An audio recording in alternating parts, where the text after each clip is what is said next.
আসসালামু আলাইকুম, সবাই কেমন আছেন? আলহামদুলিল্লাহ আমরা সবাই খুবই ভালো আছি।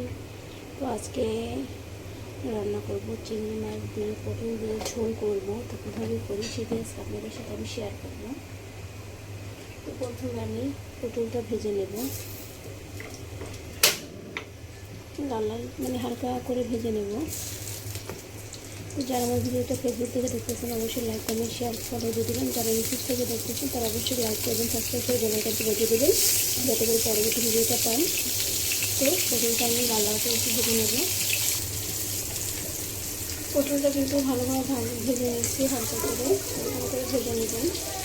আমি খুব সিম্পলভাবে রান্না করবো পটল দিয়ে চিংড়ি মাছ দিয়ে। পটল কার কার পছন্দ অবশ্যই বলবেন।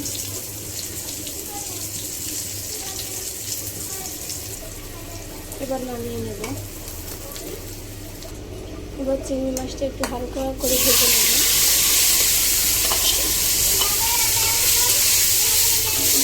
লাল করে একটু চিংড়ি মাছটা ভেজে নেব। এখন চিংড়ি মাছটা নামিয়ে নেব। চিংড়ি মাছটা ভাজা হয়ে গেছে।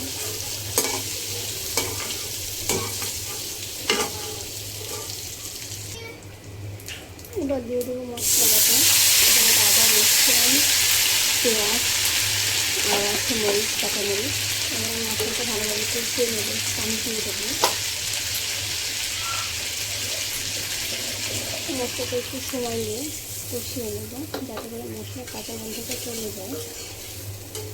অল্প মশলাই রান্না করবো, যে কোনো তরকারি দেখবেন অল্প মশলা রান্না করলে কিন্তু বেশি ভালো লাগে। এবার দিয়ে দেবো গুঁড়ো মশলা, যেরকম হলুদ, মরিচ, লবণ, ধনিয়া গুঁড়া আর ভাজা জিরা গুঁড়া আছে। সব একসাথে গুলিয়ে দিয়ে দিলাম। এবার মশলাটা কিছু সময় ভালো করে কষিয়ে নেব, জালটা একটু বাড়িয়ে দেবো।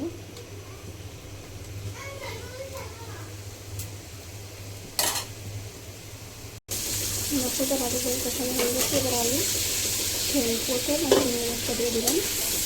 সব একসাথে মশলার সাথে ভালোভাবে কষিয়ে তাতে পানি দিয়ে দেবো।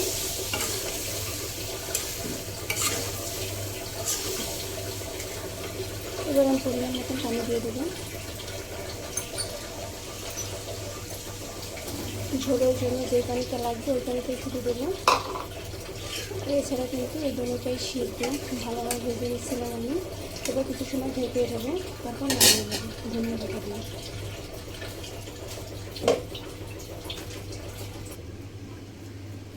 এবার দিয়ে দেবো, ঢাকনাটা উঠিয়ে নেব।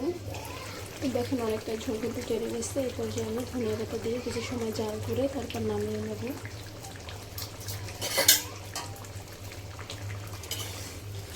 তরকারিটা খেতে কিন্তু খুবই মজা। অল্প মশলা এইভাবে রান্না করে খেয়ে বলবেন কেমন হয়েছে।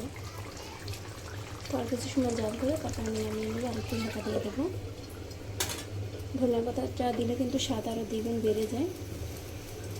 আমি একটা কাজ করি, রান্না যখন করি আর এরকম চুলো মুছতে থাকি। আমার মতন কে কে মুছেন অবশ্যই বলবেন। আমার কিন্তু এতে করে দেখা যায় ভালোই লাগে। চুলে অতটা ময়লা পড়ে না, সাথে সাথে মুছে ফেলাইলে। চিংড়ি মাছ দিয়ে পটলের ঝোল হয়ে গেছে। এবার আমি নামিয়ে নেব। আপনারা ওইভাবে ট্রাই করতে পারেন। সবাই ভালো থাকবেন। আজকে এই পর্যন্তই। আল্লাহ হাফেজ।